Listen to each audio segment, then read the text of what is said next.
সকাল সকাল চলে এসছেন মহারানী খাওয়ার জন্য। চলে আয়, মাছ তো তোর জন্যই আনি মনে হয়।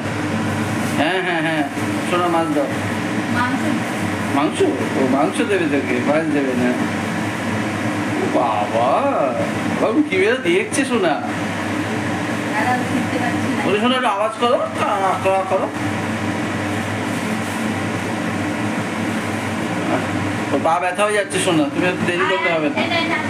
দাও দাও, দিয়ে দাও, নিয়ে চলে যাবে। দাও না, ও বসে আছে বলে পা ব্যথা হয়ে যায় না, মানে বসার জায়গাটা ঠিকঠাক করে পায় না, খাচ্ছে। যাও, খাওয়া হলো? হ্যাঁ, হয়ে গেলে এবার আবার ডাকা শুরু করবে।